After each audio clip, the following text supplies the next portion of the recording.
இந்த வீடியோவில் நம்ம ஒரு முக்கியமான அப்டேட்டை பற்றி தான் பார்க்க போகிறோம். பாபநாசம் திரைப்படம் வெளியாகி 10 ஆண்டுகளை தாண்டிடுச்சுங்க. இருந்தாலும் அந்த படத்தின் மீது இருக்கக்கூடிய அதாவது அடுத்தடுத்த பாகத்திற்கான அந்த எதிர்பார்ப்பு இப்போ வரைக்கும் குறையல அப்படின்னே சொல்லலாம்.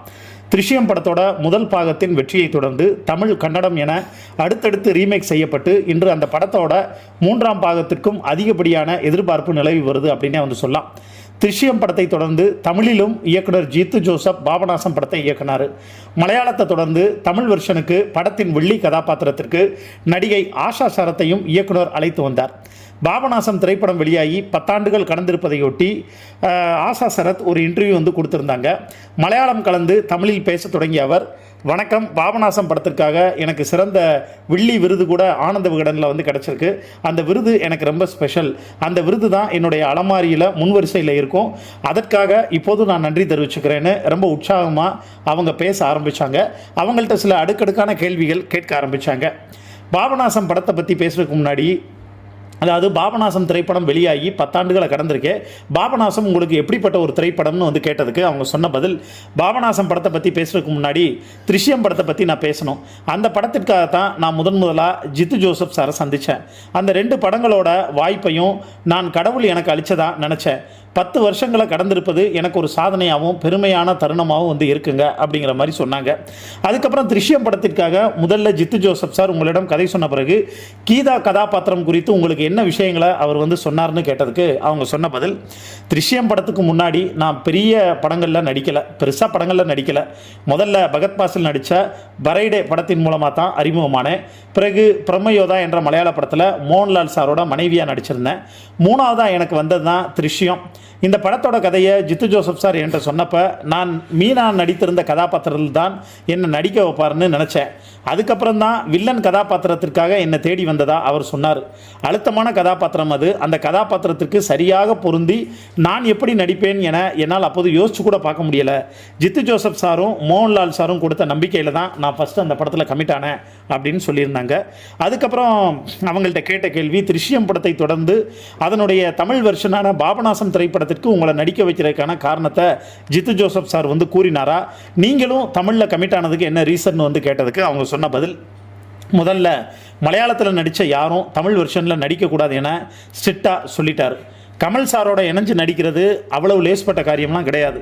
நான் ஒரு பரதநாட்டிய நடன கலைஞர். கமல் சாரையும் நடிகருங்கிறத தாண்டி ஒரு நடன கலைஞராக நான் அவ்வளோ ரசிச்சிருக்கேன். இந்த படத்துக்கு நான் நடிக்கணும் என்பது ஃபேன்கள் மொமெண்ட்டு தான். இதற்கிடையில் நான் இயக்குனர் பி வாசு இயக்கிய திருஷ்யம் படத்தின் கன்னட வெர்ஷன்லையும் நடிச்சிட்டேன். கீதா கதாபாத்திரத்துக்காக பலரையும் தேடி பார்த்தாங்க. பின்னொரு நாள் ஜித்து ஜோசப் சார் என்னை அழைச்சி வெல்கம் டு பாபநாசம்னாரு. இப்போவும் அந்த செய்தியை கேட்ட தருணத்தை நினச்சி பார்க்குறப்ப எனக்கு புல்லரிக்குது, கூஸ்பம் மொமெண்ட் தான் அது அப்படிங்கிற மாதிரி சொன்னாங்க. அதுக்கப்புறம் மலையாளம், தமிழ், கன்னடம்னு 3 மொழிகள்லையும் மீண்டும் மீண்டும் அதே கதாபாத்திரத்தில் நடித்தப்ப உங்களுக்குள்ள ஏதாவது ஒரு டயர்னஸ் ஏற்பட்டுச்சான்னு கேட்டாங்க. அதுக்கு அவங்க சொன்ன பதில், இல்லைங்க, அப்படியான எண்ணமும் அயற்சியும் எனக்கு துளி கூட வரல, எந்த டயர்டும் இல்லை. தமிழ் வெர்ஷனில் மலையாளத்தில் நடித்த என்னையும் மகளாவரும் எஸ்தரையும் நடிக்க வச்சாங்க. ஆனால் கன்னடா வெர்ஷனுக்கு மட்டும் நான் மட்டும்தான் போனேன். 3மே எனக்கு ஒரே போலீஸ் கதாபாத்திரம் தான். ஆனால் எனக்கு வெவ்வேறு படங்களில் நடிப்பது போன்ற உணர்வை தந்தது. தமிழ் வெர்ஷனான பாபநாசம் படத்தில் நடிக்கும்போது எனக்கு பரிச்சயமான பலரும் அதில் பணிபுரிஞ்சாங்க. சொல்லப்போனால் மோகன்லால் சாரின் மகன் பிரணவ் மோகன்லாலும் பாபநாசம் படத்தில் அசிஸ்டன்ட் டைரக்டராக ஒர்க் பண்ணார்.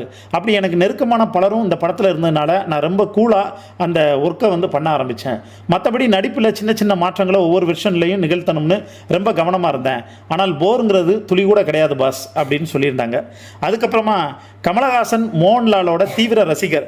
திருஷ்யம் முடித்துவிட்டு பாபநாசம் படத்துக்கு நீங்கள் நடிக்க செல்லும்போது மோகன்லால் குறித்து கமல் சார் விசாரிச்சாரா, மீண்டும் இங்கு முடித்துவிட்டு திருஷ்யம் 2 படத்திற்கு செல்லும்போது கமல் குறித்து மோகன்லால் கேட்டாரான்னு அவங்கள்ட்ட கேட்டதுக்கு அவங்க சொன்ன பதில், நிச்சயமா இருவரும் மாறி மாறி நலம் விசாரிச்சுக்கிடுவாங்க. கமல் சாருடன் நான் பெரிய அளவில் பேச தொடங்கலை ஆரம்பத்தில். அது அவர் மலையாள திரைப்படங்களை பற்றி என்கிட்ட பேசுவார், என்னுடைய நடன அனுபவங்களை பற்றி கேட்பார். அதுபோல் நான் பாபநாசம் படத்தின் படப்பிடிப்பிற்கு செல்லும் முன் மோகன்லால் சார் என்னை தொடர்பு கொண்டு பயமாக இருக்குதா, பயப்படாமல் தைரியமாக போங்க அப்படின்னு சொல்லுவார்.